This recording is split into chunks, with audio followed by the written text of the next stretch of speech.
উৎপাদন বাড়লেও দিনাজপুরে চালের বাজার ঊর্ধ্বমুখী, মিল মালিক ও ব্যবসায়ীদের পরস্পর বিরোধী বক্তব্য।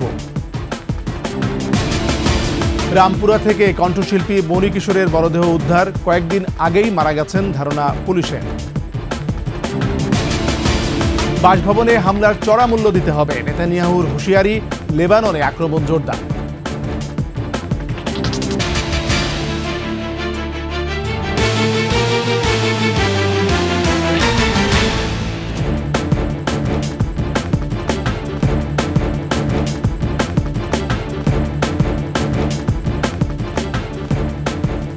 শুনছিলেন ফার্স্ট সিকিউরিটি ইসলামী ব্যাংক পিএলসি সংবাদ শিরোনাম। আমন্ত্রণ ২১ সংবাদে, সাথে আছি আমি MAG ওসমানী। দর্শক, ২১ টেলিভিশনের সংবাদ একই সাথে সরাসরি দেখতে পাবেন আমাদের ফেসবুক পেজ www.facebook.com/2124 অনলাইনে। এছাড়া সাবস্ক্রাইব করতে পারেন www.youtube.com/@21etv চ্যানেলে। এছাড়া সংবাদে আরও থাকছে, দ্রুতই বাংলাদেশের জার্সিতে মাঠে নামবেন হামজা, মিলছে ইংলিশ ফুটবল অ্যাসোসিয়েশনের ছাড়পত্র।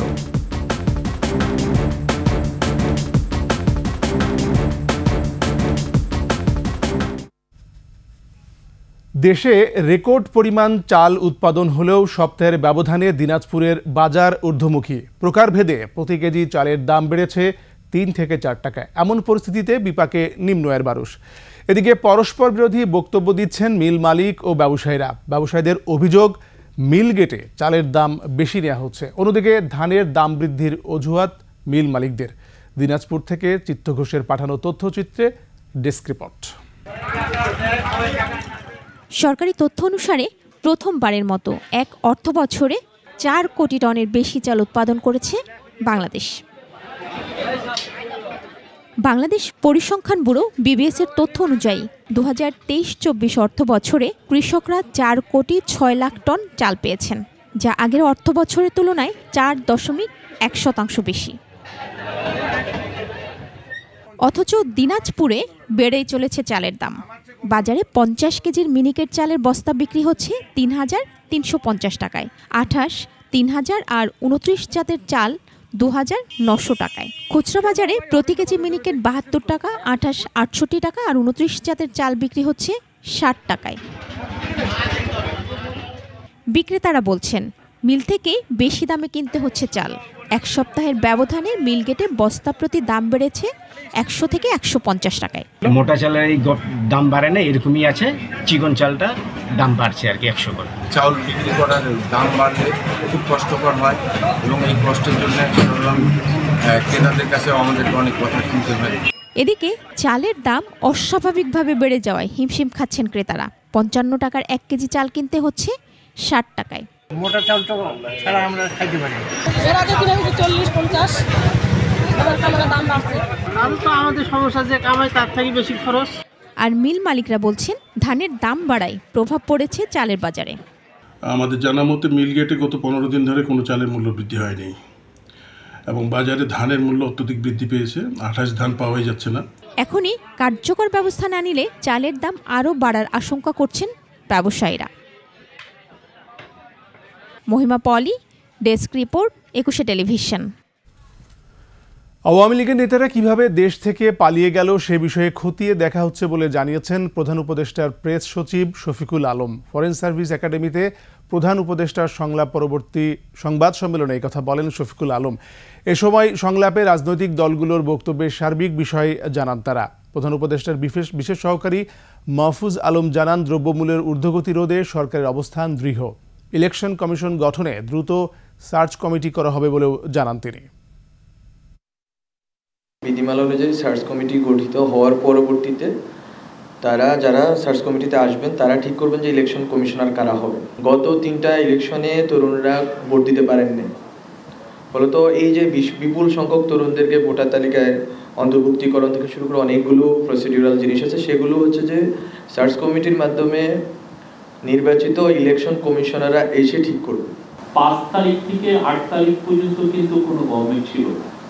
আর আপনারা জানেন যে প্রায় 1 সপ্তাহের মতো পুলিশ স্ট্রাইকে ছিল। আমাদের সর্বোচ্চ চেষ্টা ছিল যে এদেরকে অ্যারেস্ট করার, এবং আমরা এখনো চেষ্টা করছি যারা যারা বাংলাদেশে আছে, যারা গণহত্যার সাথে জড়িত, তাদেরকে অ্যারেস্ট করার। আর কিভাবে এরা পালালো সে বিষয়ে অবশ্যই আমরা ইনভেস্টিগেট করছি। 90 দশকের জনপ্রিয় কণ্ঠশিল্পী মণি কিশোরের মরদেহ উদ্ধার করেছে পুলিশ। শনিবার রাতে রাজধানীর রামপুরার বাসা থেকে তার মরদেহ উদ্ধার করা হয়। 4-5 দিন আগে মণি কিশোরের মৃত্যু হয়েছে বলে ধারণা করছে পুলিশ। আরও জানাচ্ছেন তরিকুল ইসলাম।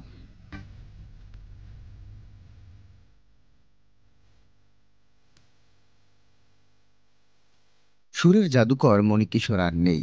শনিবার রাতে রামপুরার ভাড়া বাসা থেকে তার মরদেহ উদ্ধার করা হয়।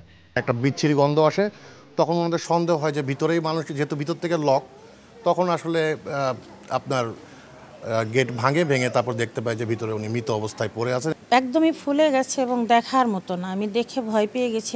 প্রাথমিকভাবে ধারণা করা হচ্ছে 4 থেকে 5 দিন আগেই পৃথিবীর মায়া ত্যাগ করেছেন এই সুরের মানুষ।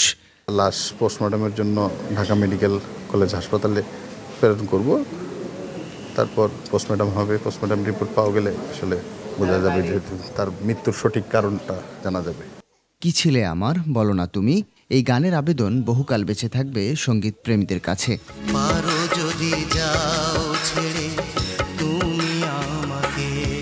মণি কিশোরের সুরেলা কণ্ঠে আমি মরে গেলে বা ফুল ঝরে তারা ঝরে গানগুলো যেন জীবনের প্রতিধ্বনি। ফুল ঝরে তারা ঝরে প্রেম ঝরে না। অগণিত শ্রোতার হৃদয়ে জায়গা করে নেওয়া এই শিল্পী নিজেকে দূরে সরিয়ে রেখেছিলেন। 5 শতাধিক গানে কণ্ঠ দেওয়া মণি কিশোর ছিলেন নিভৃতচারী, পর্দার আড়ালে থেকে যাওয়া এক সুরের সাধক।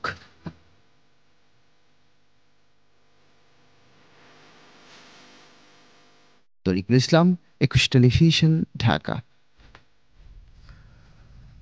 হামজা চৌধুরী কবে বাংলাদেশ জাতীয় ফুটবল দলের জার্সিতে খেলবেন এ নিয়ে অপেক্ষার প্রহর গুনছেন ফুটবল প্রেমীরা। এরই মধ্যে হামজা বাংলাদেশি পাসপোর্ট হাতে পেয়েছেন। ইংলিশ ফুটবল অ্যাসোসিয়েশনও তাকে বাংলাদেশে হয়ে খেলার অনুমতিপত্র দিয়েছে। পারভেজ খোকনের প্রতিবেদন। বাংলাদেশি বংশোদ্ভূত বিদেশি ফুটবল খেলোয়াড় এ দেশের জাতীয় দলের খেলার ঘটনা নতুন নয়।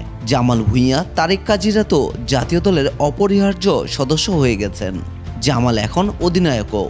তবে হামজাকে নিয়ে বাড়তি আলোচনার কারণ ইউরোপীয় ক্লাব ফুটবলের শীর্ষ পর্যায়ে খেলেছেন এমন কেউ আগে বাংলাদেশের হয়ে খেলেননি।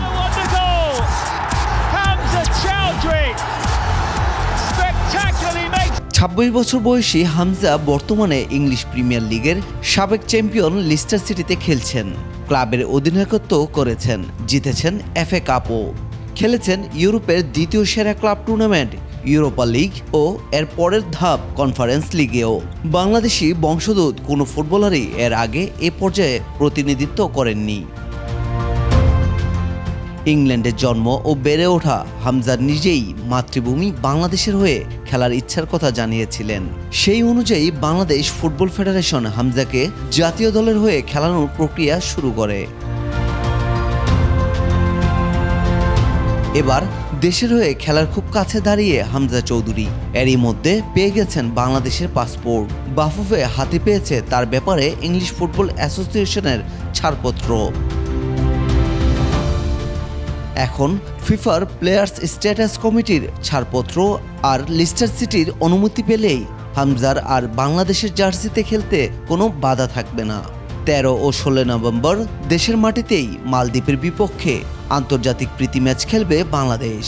চোটের কারণে এই মুহূর্তে বিশ্রামে আছেন হামজা, তবে নভেম্বরে তার বাংলাদেশের জার্সিতে খেলার সম্ভাবনা ক্ষীণই। Parvez Khokon, desk report, 21 television.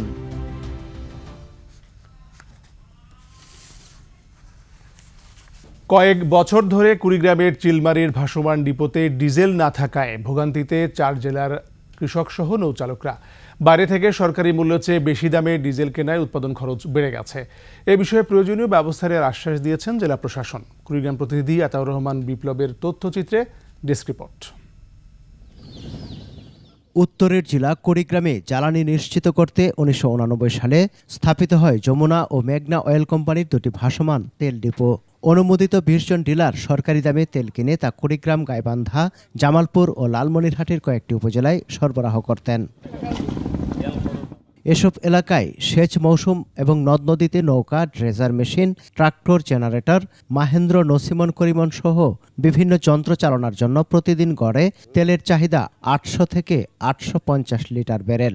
10 lakh litre ধারণ ক্ষমতার বার্জ দুটি প্রায় 4 বছর ধরে তেল শূন্য থাকায় দুর্ভোগে কৃষক ও নৌচালকরা। বেকার হয়ে পড়েছে ডিপোর 3 শতাধিক শ্রমিক। তেল আসে না কিছু নেই, আমরা তাই এর সতী থাকি বসি খাই। এখানে যদি তেল পাইতাম আমরা সিলমারিবাসীর আমাদের অনেক উপকার হতো। কম খরচে স্বল্প মূল্যে আমরা খেত খামারি করি কিছু আয় রোজগার করে চলতে পারতাম। ড্রেজার চলতেছে, নৌকা চলতেছে, এই জ্বালানি তেলগুলো আমার বাইরে থেকে কেনা লাগতেছে চড়া দামে। ডিপোর কর্মীরা তেল সরবরাহের কারণ বলতে পারেনি, তবে ডিলাররা জানান ব্রহ্মপুত্রে রৌমারী চিলমারিতে ফেরি চলাচল এবং ভারত বাংলাদেশে আমদানি রপ্তানি কার্যক্রম চালু থাকলেও নাব্যতা সংকটকে দুষছেন কর্তৃপক্ষ। তেল কেন আসে না, কি জন্য আসে না, এটা সারারা ভালো করে। নদীর নাব্যতার আর কোনো সমস্যা নাই, তো এখানে ঊর্ধ্বতন কর্মকর্তারা ইচ্ছা করলে এখানে তেল পাঠাইতে পারে। ট্যাংলরি পাঠাই দিয়ে যে পার্বতীপুর থেকে তেল নিয়ে আসতেছি, 1 লিটার তেলে প্রায় 1.5 থেকে 2 টাকা খরচ পড়ে যায়। এটা অবশ্যই তাদেরকে বেশি দাম দিয়ে কিনতে হচ্ছে। বিষয়টি গুরুত্বের সাথে বিবেচনার আশ্বাস দিলেন জেলা প্রশাসক। বিষয়টা যেহেতু কৃষির সাথে রিলেটেড, আমি জিনিসটা অবশ্যই খতিয়ে দেখব। বাইরে থেকে তেল আনতে অতিরিক্ত পরিবহন, ঘাটতি, শ্রমিক খরচ ও ডিলার থেকে খুচরা বিক্রেতার হাত বদল হয়ে সাধারণ ক্রেতাদের কাছে বিক্রি হচ্ছে লিটার প্রতি 4 থেকে 5 টাকা বেশি দরে। সমর ইসলাম, ডেস্ক রিপোর্ট, 21 টেলিভিশন। শেষ করছি 21 সংবাদ। যাবার আগে ফার্স্ট সিকিউরিটি ইসলামী ব্যাংক পিএলসি সংবাদ শিরোনামগুলো আরও একবার। উৎপাদন বাড়লেও দিনাজপুরে চালের বাজার ঊর্ধ্বমুখী, মিল মালিক ও ব্যবসায়ীদের পরস্পর বিরোধী বক্তব্য। রামপুরা থেকে শিল্পী মণিকিশোরের মরদেহ উদ্ধার, কয়েকদিন আগেই মারা গেছেন ধারণা পুলিশের। বাসভবনে হামলার চড়া মূল্য দিতে হবে, নেতানিয়াহুর হুঁশিয়ারি, লেবাননে আক্রমণ জোরদার।